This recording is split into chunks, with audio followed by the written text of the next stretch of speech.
So a conservative and a liberal walk into a bar. What happened next was quite surprising. This ain't no joke. Try to see me there.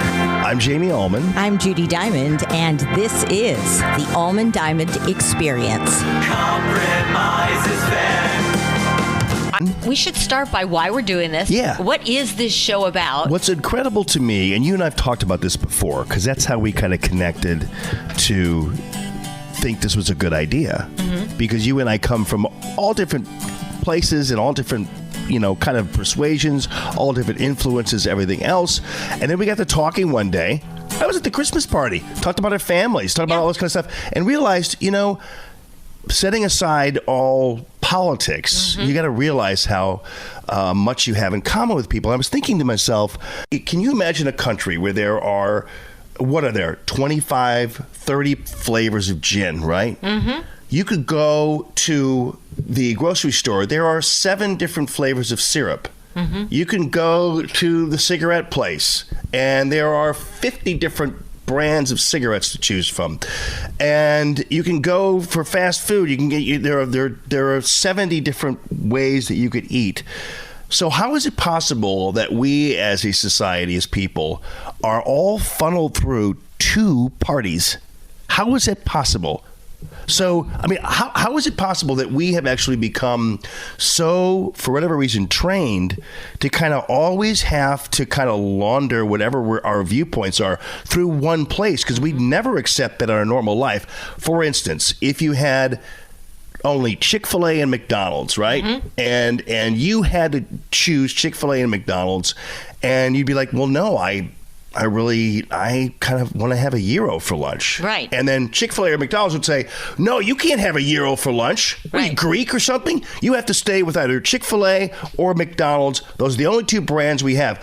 We'd never live like that. No. We never allow ourselves to be led by that or like that. Mm-hmm. And yet we do through political parties. And you realize that neither party really has everybody's true interest at stake. So, and I'm not saying that you have to have 500 parties, but there's a reason why the founding fathers thought that the party system was wrong, because you have 2, they called them factions, and so you have these groups of people who really the only interest is in perpetuating their own rap, as opposed to really reflecting the views of people. So how we wound up being sucked into this 2-party step and fetch it thing that we're doing, and anytime you break out, I remember back in the day, it's like, well, remember they try to tell me on my end of things, they try to say, well, you're not a true conservative if, and I'm like, well, okay, so explain to me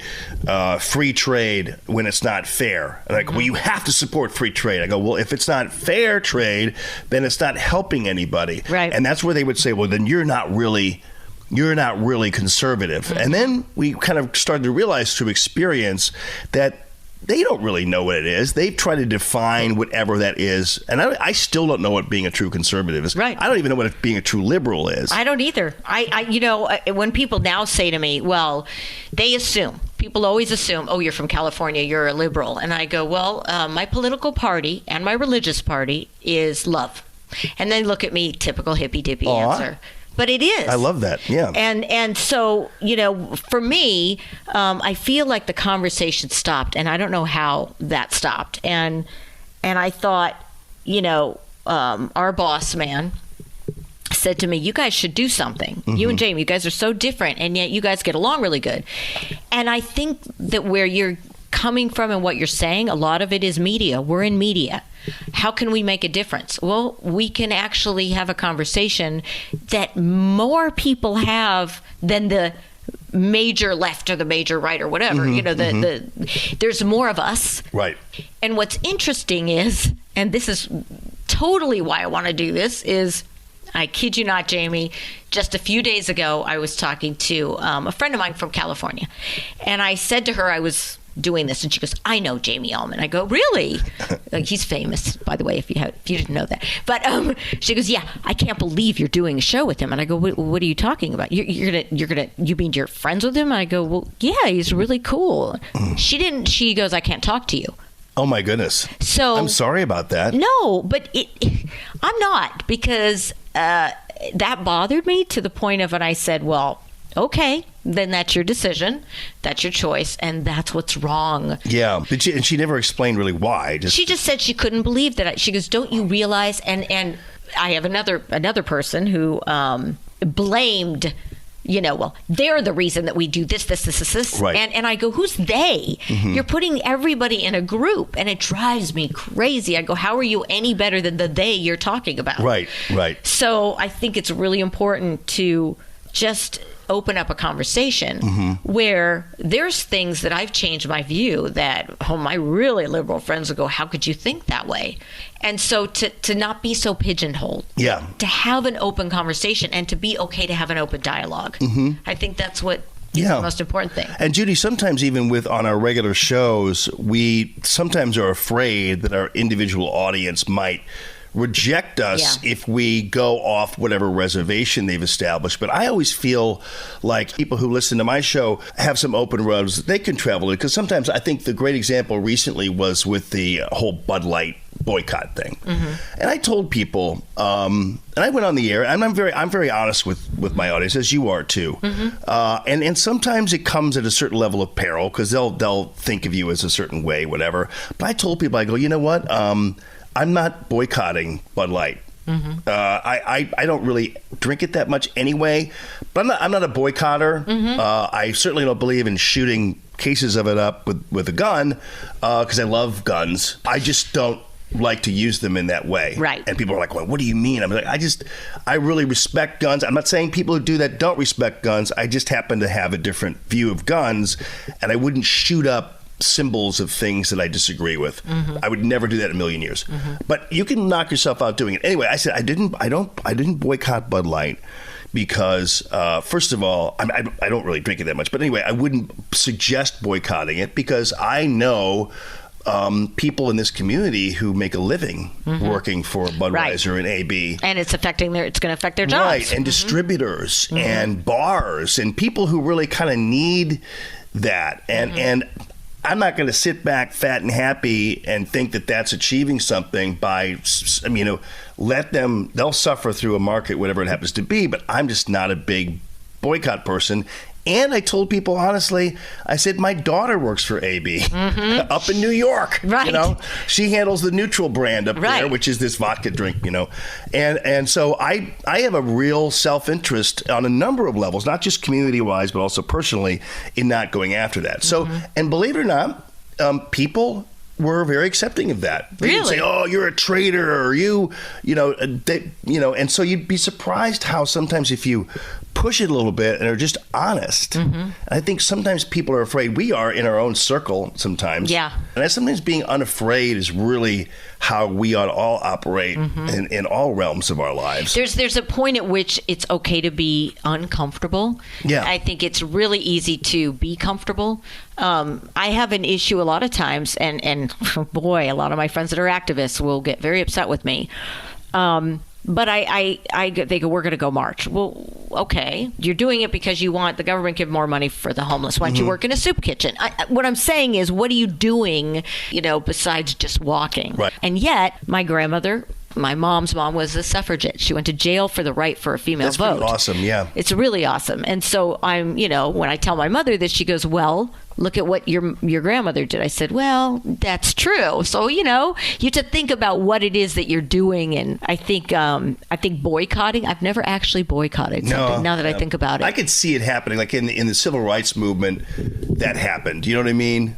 And I thought that was effective because they did it, and you can do it. Absolutely, in that way, yes, I totally think it's because that was huge numbers. Yes, you're right. Because you're talking constitutional rights at that point, and that's like true. The rights of man. So it's funny that this is another example of how sometimes there's symmetry, even though we don't find it. So your grandmother was a suffragette. So my grandfather was a socialist. Really? Yeah. Wow. He didn't vote for. He was a Norman Thomas guy. So he was actually a Church of Christ minister, and he didn't vote for a major party candidate like Democrat or Republican until Roosevelt. Wow. Before that, and he died at 101. So he was born in 1880 something. So he was, a grown adult at the turn of the century.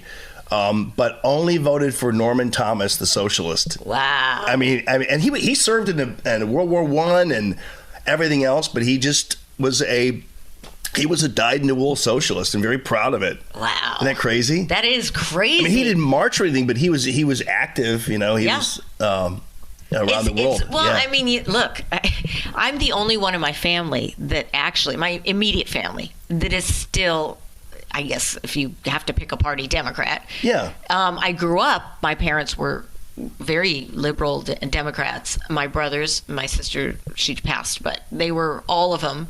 And then they all slowly became conservative. Mm-hmm. And I'm like, what happened? It's just me out here all by myself. And, but it makes for fun table discussions, and everybody's very respectful. Right. We don't yell too much.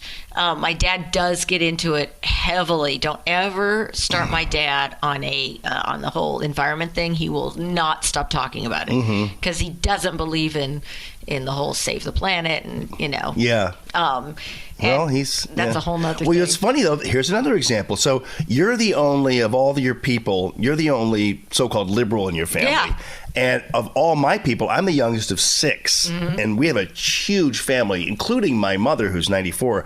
And I'm the only one who's so-called conservative. Really? Yep. How crazy is I'm the youngest of 4, but yeah, that's crazy. And you know what? Actually, discussions are still civil. Yeah. I have conversations with my mom, who I love dearly, who, for instance, hates Donald Trump. Right?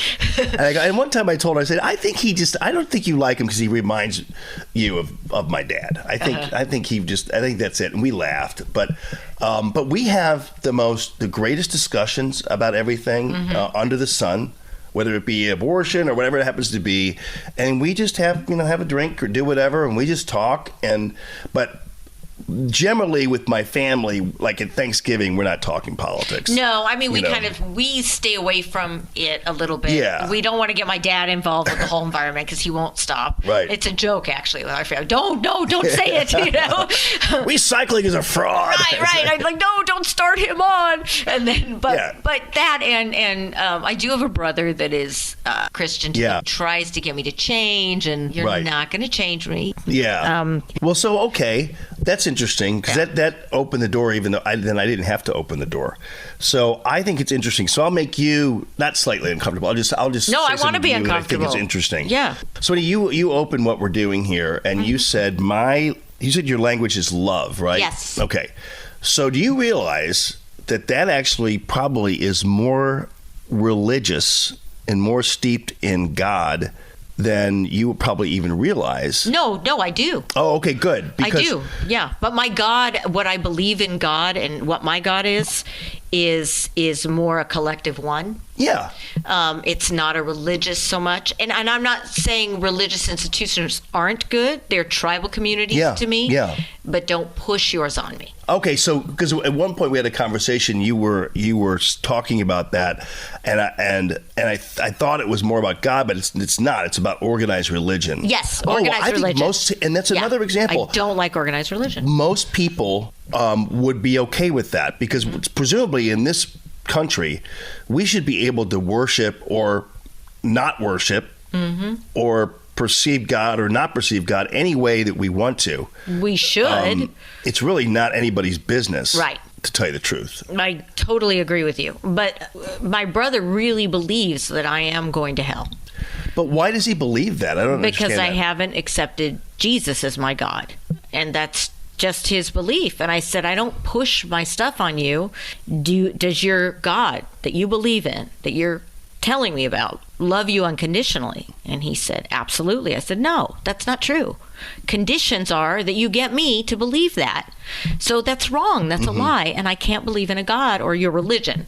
And my God loves everybody. Right. So, and I'm not saying my God's better. I think my God loves you too. I to try and change that I don't believe Jesus is the Savior. I don't. Well, I mean, I happen to be Catholic, and I would hope that most even organized religions understand that God does love everybody. I mean, there's zero question about it. I mean, it's right there in black and white. Even if you don't read the Bible, it's true that God loves everybody. I mean, it's an irrefutable fact as far as I'm concerned. Part of the problem is I think there are people who feel like that's their job to evangelize, which I understand that, but sometimes it's also incumbent upon people to mind their own business and hope that through their language of love that people are inspired by what they have to say. I would never want to push any of my beliefs on somebody. I would hope that maybe through the strength of my belief, or maybe through my actions, they could see a modeling that they would want, but I would never want that modeling to be, well, you need to go to church with me. Because listen, on my dad's side, the same socialist on my mom's side, my grandpa, his wife's people came over in the 1600s as Mennonites. They never, really? Yeah, that's cool. And they never went to church because they didn't have a church. They did it in their living rooms. Right. You know, so I have an issue with people who say, well, if you don't go to church, then you can't be religious. Right. If you don't go to, mass, then you can't be religious. And it's not true. Right. I mean, and certainly even going way, way back to the founding fathers, who actually were probably more like you than they were than me, if you can believe that, because many of them were deists. They weren't part of any organized religion. They believed in God. They believed in a God. Right. They believed in the power of God. They called endowed by our Creator. But they never attached it to any religion. I mean, much as it is with the way they perceive political parties, it's the same way they believe religion needs to be left by itself. That's how we got freedom of speech. The First Amendment is when this Baptist church wrote a letter to Jefferson saying, hey, are you guys going to mess with us? Because we don't want you to mess with us. And Jefferson's like, no, we're not going to mess with you. You have all the, knock yourself out. We're not going to be in your business. I did not know this. Yeah. That's pretty cool. Yeah, and they were all... History lesson. Yeah, well, I'm I did not know that. No, I didn't. Right, and I think that what happens is... So the church has actually started the freedom of speech, you're saying? Well, no, the founding fathers who were believers in God, but also believers in the freedom of people to worship the way they wanted to. And so the Baptists were afraid that this new government and this new revolution would mean the government would become like they formulate a state religion of some sort that might keep the Baptists out or whatever. And Thomas Jefferson told them, no, don't worry. Mind your own. You guys can mind your own business. We'll mind ours. And that became the First Amendment. That became the separation of church and state that actually isn't in the Constitution, but is alluded to in the First Amendment. Right. And so what I'm saying is that you might be interested to know that many of the people who wrote the Constitution and the Declaration of Independence were probably more like you in your thought about God than, let's say, your brother. Right. And he wouldn't want to hear that, but and maybe that's not necessary to tell him that, but No, but it's a good argument if I need to. If you need to pull it out. I mean, he's been pretty good lately because I kind of just went, he knows I'm not, and he thinks I'm going to burn in hell, and that's okay. Right. Because I know better. Yeah. Because I just don't believe in a hell. But I think, so how do we go about, I mean, I can't make somebody love me because I'm human. Right. If they're going to hate me, they're going to hate me. Yeah. No matter what. If because I don't believe in the same religion they do or what have you. But I don't know. I just, again, my religion is love. And it's the simplest thing to do that nobody seems to be able to grasp. And I don't understand. If you were to look at every single person that you run into every day, whether you know them or not, and thought of them as your kid, your baby, imagine... I know that sounds like hippy dippy, whatever, but it is possible. I've seen it. Well, actually, and I'm going to go back to religion with you on this because what you're saying naturally out of your heart and your head actually is written in the gospel. I believe that. That is written in Luke's gospel, actually from Mass today, on this day that we're talking about this, and that's the story of the road, Emmaus Road, and these disciples are walking along the road. It's right after Jesus was put to death, right? So they're walking along the road, and Jesus appears to them, but they don't know him. They don't see him. He appears to them on the road, but they don't see him necessarily, and they don't mention the other disciple either. But he appears to them, but they don't see him. They don't identify him originally, and he's like, and they're talking. He's like, "Hey," and I'm not kidding you. This is how it comes across. Jesus is like, "Hey, what are you guys talking about?" And they're like, "What? You don't know what just happened? The crucifixion, and he rose. You know, supposedly he rose, but we think he's dead, and you don't understand anything that happened." And it's Jesus they're talking to. But the thrust of that gospel is that ask yourself, why was it that Jesus showed himself to these people, these disciples, but they couldn't identify him? What is the answer? Well, the answer is what you just said, which was, if we just treated everybody like they could be Jesus, like they are Jesus, and in your case, you're saying if we could just treat everybody like they are a daughter or whatever, your kid, then life would be so different. So if you looked at the person who if you looked at a baby crying in the middle of the night, or if you looked at somebody on the street corner panhandling as Jesus, life would be completely, totally different. Or as I would say as a kid. Love. Yeah, love. Love. Yeah. Right. So we're speaking in different kind of languages. But here, meaning the same but it's thing. the same thing. I agree with that, because I think most religions do. I think every religion has that. It's what happens is when religions become cliques. And say, but you can't do that because you're not one of us. Right. And it because then I think that's where the confusion lies. Because why do I have to call my God Jesus? Why can't I just call God God, or one, or source? And you can.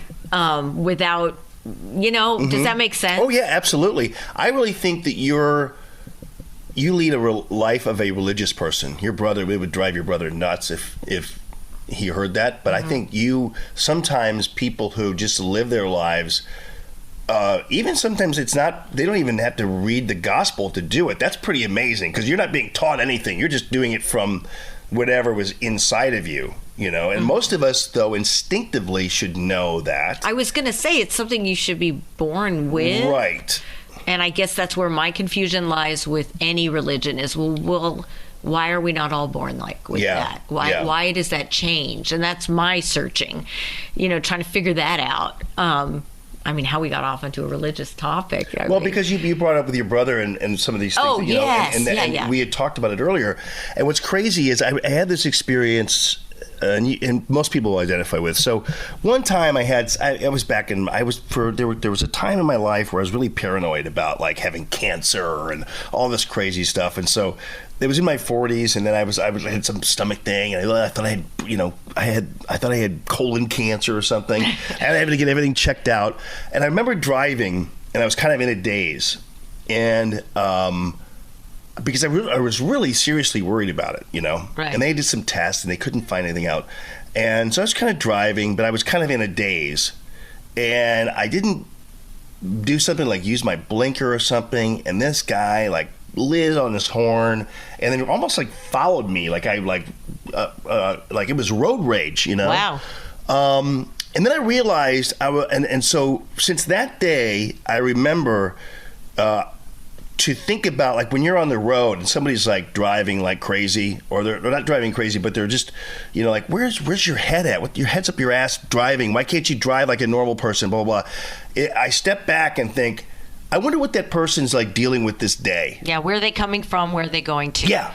Are they going to a marriage counseling session where their marriage is falling apart? Are they going to the hospital to see somebody dying? Are they actually dying? Are they, did they just get fired? And if you thought about that, it's really hard though sometimes. It's hard to have that kind of patience. It's so hard.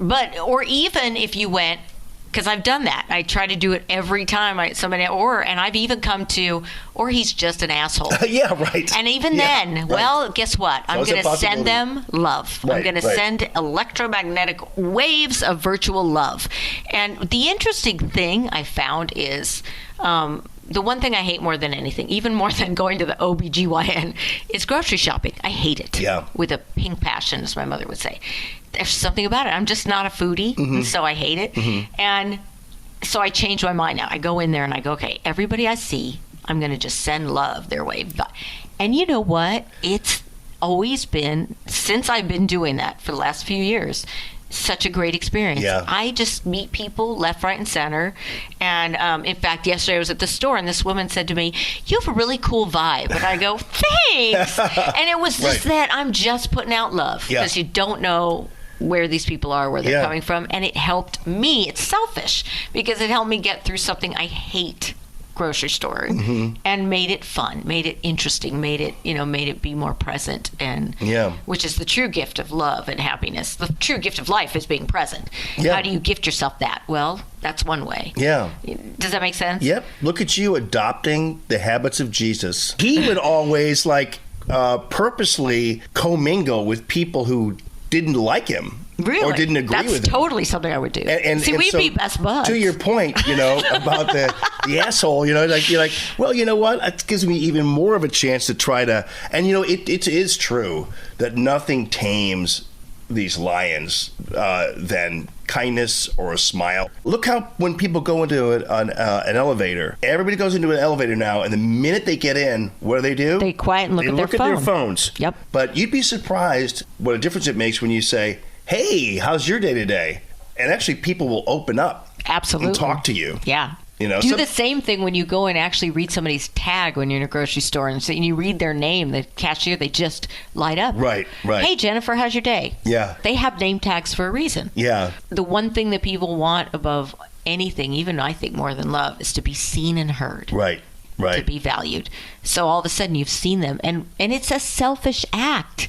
It's totally selfish, because what are you getting from it? You're getting that feeling of, wow, life is good. Yeah. That's not a bad selfish thing. I should go through the checkout lane more often. I do the self-checkout because I'm always in a hurry, it seems. And one time I was there, that was during the paper and plastic thing. And they asked me if I wanted paper or plastic. I wanted paper. And then they looked at me like I was destroying the planet. Oh, I always get plastic. Am I bad? No. Now it's both. It's apparently both bad. Wow. So if you asked for paper back in the day, you were evil. Right. And then they were like, then they'd say, "Hey, is that good?" I'd be, "I don't know. I'm just buying it now." And so I got to this point where I'm just going to go through self-checkout. And then you don't have to talk to anybody. But then you do have to talk to somebody, because that machine keeps telling you, remove bag from the thing. And then she's like crabbing at me, this machine is, remove your bag from the bagging area. Wait, you can't, or if you buy alcohol, I'm sorry, wait for them to check your ID. I'm like, well, I could have gone in line.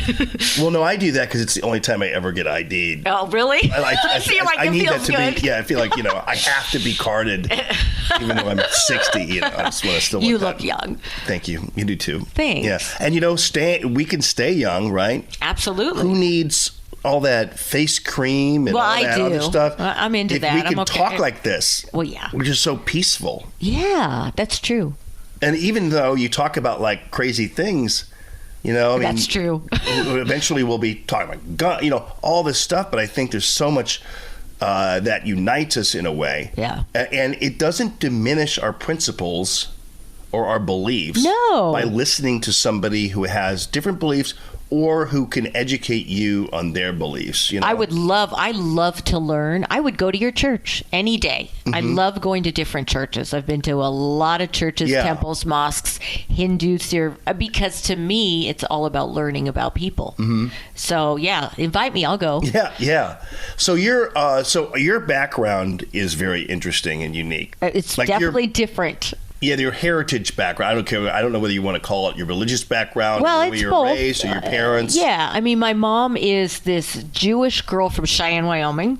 See, that to me is it's crazy, amazing. Does anybody really know that? No. Yeah. I've never talked about it. And it's funny because I'll be honest with you. I was on country radio for a long time, and I hid that I had a Jewish side, that my mother was Jewish. Because in Judaism, if your mother's Jewish, you're Jewish. Yeah. And I didn't know that. But yeah. It's by birth. And my dad is this total English dude, Scottish English. Who has an accent. I wanted to be a Job's daughter when I was a teenager. I didn't know it was a religious thing. Because my dad had Masons in his family, I was able to be a Joby. My mother comes to one of the ceremonies. Here I am sitting in a cross singing Near My God to Thee, and she just about had a heart attack. But what was cool is then later on, that day or that night, she goes, Judith, and this was the best thing that I, as a parent, she ever taught me. She goes, in my opinion, when all is said and done, we go to God under our own banner. And I go, well, what does that mean? She goes, figure it out. And I thought that was beautiful because it taught me, and I still, to this day, I want to know more. I want to figure it out. That's what I've been doing. Yeah. So it's really kind of a beautiful way to be. And a lot of people say Judaism is a culture. I've heard that said a lot. I have a cousin who's Orthodox, and she said she hates hearing that. Right. Being the Orthodox. And I said, well, but it is a culture. I mean, there are cultural Jews and there are cultural Catholics who only go at Easter and Christmas and kind of like talk about being Catholic, but they're really kind of not. Yeah. Well, they are, but they're just, it's part of their system as opposed to something they do regularly. We call once or twice a year Jews. Yeah, I would be me. I always feel guilty if I don't go once a year. It's the Jewish guilt thing, which Catholic guilt. What two times do the Jewish people go to church? Temple. To temple. Synagogue. It would be definitely Yom Kippur. Yeah, it's Yom the holiest Kippur, day of the year. Probably Rosh Hashanah and Yom Kippur, the two, which are a week apart. And Yom Kippur, there's something about, there's a service called a Kol Nidre, and it's the evening air of Yom Kippur, which is the Day of Atonement when you start your fast for 24 hours. Yeah. And it's a very sacred, beautiful. The Friday night thing? Yeah. Oh, yeah, I've done that. Oh, my gosh, it's so beautiful. And so that's still in me, ingrained in me, that I try to find somewhere. And last year I went online because I have nowhere to go. All my friends when I was growing up in U City were Jewish. Yeah. And then one year they all moved out to Creve Coeur. But I knew the dreidel song. Oh, wow. I knew about that little thing they have at the top of their door, which still exists. The mezuzah, I have one. Yeah. I still have one. Yeah. Isn't that crazy? Oh, yeah. No, it's really, I love that There's a whole little idea. prayer in there. But and they have to be at an angle. Yeah. They can't be like straight up and down. Yeah. And there's all kinds of really cool ways. And that is a cultural thing, I think. I guess it would be considered. And again, even though I don't say, okay, I am Jewish, I am by birth, I suppose, because that's by the birth mother. But yeah, and my dad being English, I mean, he's used to, my mom grew up kosher and he was eating bangers and, mash. And so it's a wild That's family. funny. Yeah. I love that. Well, it's funny because I think that there's, like, I would pick up a book that said The Jewish Girl from Cheyenne, Wyoming. I would pick up a book like that. So there's your start. Yeah. There's if some you ever want to write a secrets. book, there's your title already. Because we always have to have the title. Yeah. Even though we have a title. We don't have the title on this yet. But even if you have a title, just start with the title. And Okay, you just freaked me out, and I'll tell you why. So I had an astrological meeting, astrologer, do a natal chart. I've never had it done. 2.5 hours he spent with me. He just said, you need to write a book about your mom. Oh. And now I have a title, which is weird. It's Yeah. just so strange that you just said that. Yeah.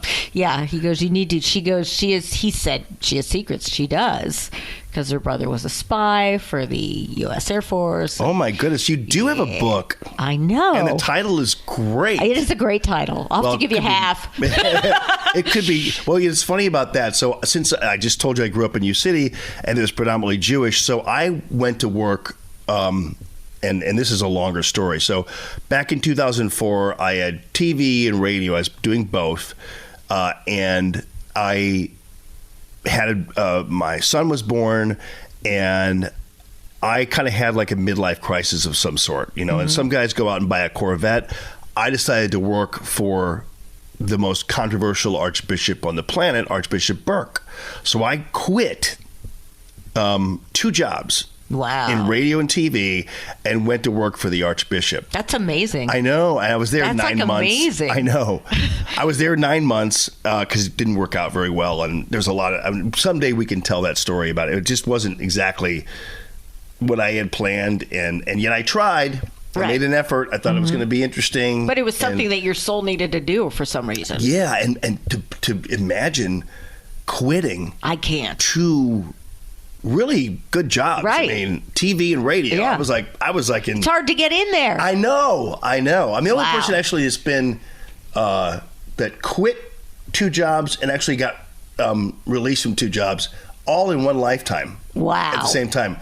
I consider that kind of a badge of honor. It should be, I yeah, lived a little it bit is. of a life. Yeah. Anyway, so when I got to work for the Archbishop, I'll never forget getting a voicemail from somebody saying, "What's a Jew working for the Archbishop doing?" What? Yeah. Wow.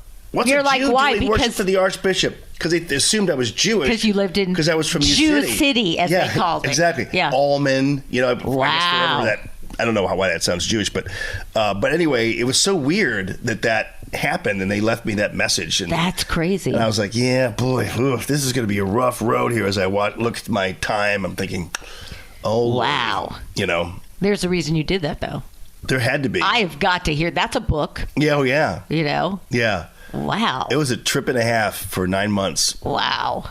Well, if you're And going to go midlife crisis, better that than, A Corvette? a Corvette or cheating or whatever else the guys Yeah, I do. don't know. My ex cheated, so whatever. Yeah, I You could have guess. gone to a rabbi or something I know. instead. Yeah, I guess I could have. The Corvette. I'm not a Corvette guy, so that wouldn't have been happened. It's So just a car. I was drawn to it, and I felt like I was finally going to have some peace in my life. I'm not going to be waking up at 4 a.m. and going to yeah. bed and working until 10 o'clock at night, all this kind of stuff. And it turned out it was quite a lesson, but I would never not do it again. Yeah, you learned something. Mm-hmm.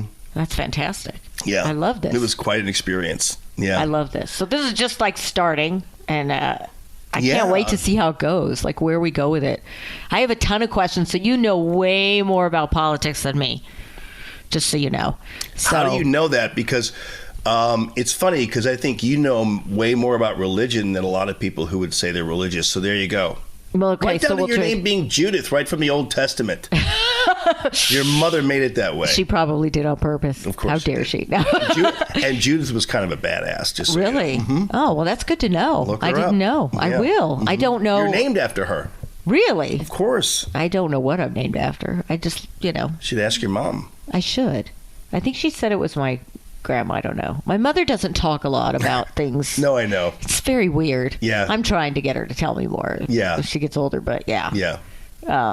Yeah. Masons, on the other, I know all the stuff about my dad. That stuff is Oh, is he a fascinating. Mason? His father was a Mason, and his Oh, wow. father's his Auntie Elsie, who's passed, was one of the only female. Like, they're not supposed to let females Wow. in. And this is way back when. In fact, we all believe she was probably gay and just didn't come out. Oh, no kidding. In fact, I asked my dad, I go, Auntie Elsie was probably gay. And he goes, we've talked about that before. And I go, really?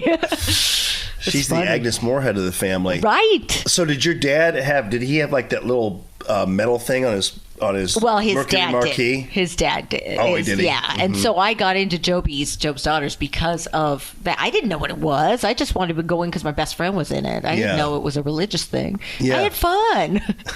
I know. You know? Well, it's kind of weird because that's another thing where because it wasn't part of any organized religion, they decided to malign it and turn it into some kind of weird cult. It's weird. Why, yeah. Sorry to tell you, but there are a lot of cults that aren't called cults. Right, exactly.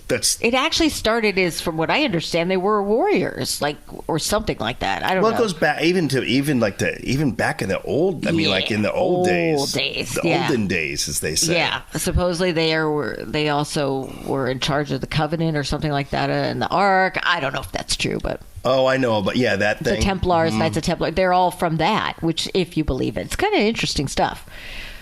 They I've done a lot of reading on that. Cantabaret, like part of the whole, the Queen, and it's weird. They're all over. Like there's sectors all over, even now. But it's different now. I just saw a documentary on it, and it's totally different now. It's just all about like a males and club, which is good. Males should have their own clubs. Like they all like the Rockefellers and. Yes, yeah. And Colonel Sanders, I think there's a movie like that. There is. Myers talked about that too. Yeah. It's interesting stuff. And there's even stuff having to do with tarot, believe it or not. Oh, yeah. And that's interesting. We'll have to get into that one of these days. But no, those are I've done that. Yeah, oh yeah. I believe those are pretty real. Oh yeah, I think so too. I've studied it, and it's very crazy how real. Yeah. And people go, oh, how can you believe that stuff? Well, no, you see a bunch of TikTokers sitting there reading tarot. No, that's not real. Yeah, you can't really do that. No. You can't play tarot like you do on solitaire on your phone. No. And that's not saying that they don't know what they're doing. I know. I just don't buy it. But yeah, right. I know. Well, so this will be interesting. Hopefully people will... We've kind of set the stage for the fact that maybe people will want to come back and hear the next one. Yeah, we don't know what it's going to be about yet. No. But, and, it's just a road not traveled, perhaps. Yeah. I don't know. But it's been really, that's one of the magical things about being at iHeart and being there is, somehow, you know how it is. Sometimes people come your way that it's like, wow, this is amazing. This person came out of this forest here, what I mean? Like you're meant to be. And most unlikely, too, sometimes. Yeah, exactly. And just to tell you the truth, I was thinking, because I was really worried when I got there. And either a lot of mixed, kind of reactions, I came in and you know how it is. And then there you were, I was like, and people, Judy's liberal, you never know. She might not even, I'm like going, really? Because I don't feel that, but we'll see. And what's funny is I had heard, and I can't tell you who because I can't remember. Yeah. If I could, I would spill names, but I don't remember. Yeah. But several people going, oh, you won't like Jamie. And I'm like, oh, really? Well, don't tell me what I won't like. Because the minute somebody says that to me. Totally agree. Don't tell me what I'm going to like. Yeah. And also, I also never, ever judge anybody from what anybody else says. Let me meet this person and see for myself. Yeah, right. And because even Billy, a guy I work with, and I can call him out, I don't care. He said he met you in the hall, and he goes, "Yeah, I told him that you're not his listener." And I go, "Why would you say that?" And I go, "Maybe I am, maybe I'm not." It kind of was Billy, but nobody's ever said that I wouldn't like you. But they did say, people were trying to identify the liberals in the operation who probably wouldn't have much to say to me. And I'm like going, well, I don't, and plus I'm like you, I'll walk right up to somebody who I sense doesn't, there are a couple salespeople who really had issues with the whole thing, and now we're like thick as thieves. Good. Because we're just regular people in the end. Yep. Yeah, well, you are. That's the thing, is it was annoying. I hate that. Yeah, I think, I had that a lot in a place I worked at before in Illinois. And it was, I was a weird one. But my ratings were really good. Yeah, so maybe I was weird, but hey, it worked. So there you go. And your ratings are still good. They're getting there. But, it's just, I think John has good instincts, though, by the way, because just as an aside, so we were talking... somebody brought up Keishi for some reason on the air when they called into the show, and I can't remember what they brought up. There's something about Keishi, and then we talked about Keishi. And somebody's retiring, John Hewlett, I think. Oh, okay. Yeah. And so John and I go, and John and Hewlett and those guys are great. Mark Close, those guys are cool. So I said, well, John Beck, he developed that Keishi brand. Right. That was and he now is here at iHeart. He's my boss, and he does this. And he's running Clue and The Bull and all the other stations out there. And then, so I just talked about that legacy there. And then John reminded me that, by the way, Clue and The Bull are both beating Keishi. And I said, ooh, yeah. So the next day I went on, because I'll never forget talking to John when I first got here. And we talked about the old station and all that kind of stuff. And he goes, the one thing I want to do is I want to beat Keishi. So here's the guy who created the brand, and now he wants to come in and beat it. Yeah. You know, and he did. Yeah. Which is even more amazing. You and Billy and the rest of the team over there at the Bull. I remember That's him pretty saying impressive. that because I remember saying, our old boss used to be always saying, yeah, if we're number, 5, and I go, no, I want to be number 1. Why do you just stop at that? Yeah. Whether we make it or not, you want to strive to that, you know? Right. So he does have good instincts. Yeah. I mean, when he brought up the whole idea of us doing something, and he goes, it'd be really cool to have a different flavor, Mm-hmm. And the reason we decided on this format is because we both work the same, hours. Yeah. So, Well, we'll do clips on the show. Yeah, same here, same with us. And it'll be fun to do. Yeah. 'Cause I think that's something that we need, not just on the radio. We need this in our country. Absolutely. We need this in our lives. Yeah. Have an open conversation, and if you have questions or you want to ask anything, I love to be challenged. Give me a challenge. Yeah. Ask anything. And me too. Yeah. And eventually we'll get to the point where maybe people can write letters into us or do whatever and ask us something I hope so. to throw us a piece of red meat right in the middle of it all. Yeah. What do you think of? Boom. Yeah. That would be awesome. Yeah, it's good. So, yeah. And you know what, Judi? In the end, I think people will. We always hear people talk about being principled. Mm-hmm. You have to be a principled this and principled that, and really, we don't actually know what that means. I was going to say, I don't know what that means. I never know what it meant to be like a principled conservative. I know conservatives kind of throw that out there, but then I don't know because it's like, wait a minute, you'll do this and you'll do that, and I think people who talk about principled liberals feel the same way. It's like, what exactly does that mean? Right. And the more we flesh out like what it means to live and interact, then the people who throw out these little words that mean nothing, right, we're insulated against. Right. That's true. That's a good point. Yeah, and I think hopefully this show helps people do that. I hope so, especially when we're coming upon elections coming. I would love to have more of an open conversation because this is going to be a really crazy time, and I'm confused. Yeah. So if you have an open dialogue, the more you talk about it, I think it helps a lot too. Well, and I wouldn't want to have to try to tell people how to vote. No, I want to know what I want to know every side because we're only fed stuff.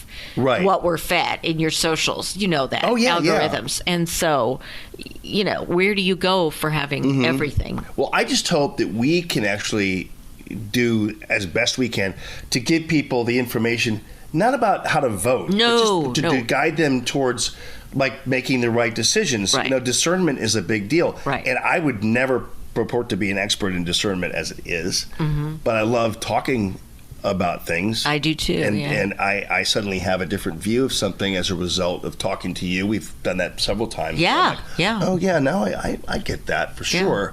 And how much more actually in common a lot of us have than the two parties or the news media in general would want us to believe. Yes. Yeah. It's time to change the media a little bit. So right on. We have a couple mics here. We can do that. Yeah. I love it. I love it. Well, thank you. I look forward to the next one. Thank you, Judi. Thank you for being a part of the Allman Diamond experience. Got something to say? Leave your thoughts in the comment section. And if you'd like to cultivate more Allman Diamond experience, and we hope you do, please subscribe and tell your friends. Hold on a minute before you close the door. You're kinda lovely, but do you wanna talk some more? Hey, what's your interest? What's the music on your phone? Excuse my honesty, I'm probably a comedy, but it would be a tragedy if I never spoke this soliloquy. We could paint my bedroom with the color of your smile. The color of your smile.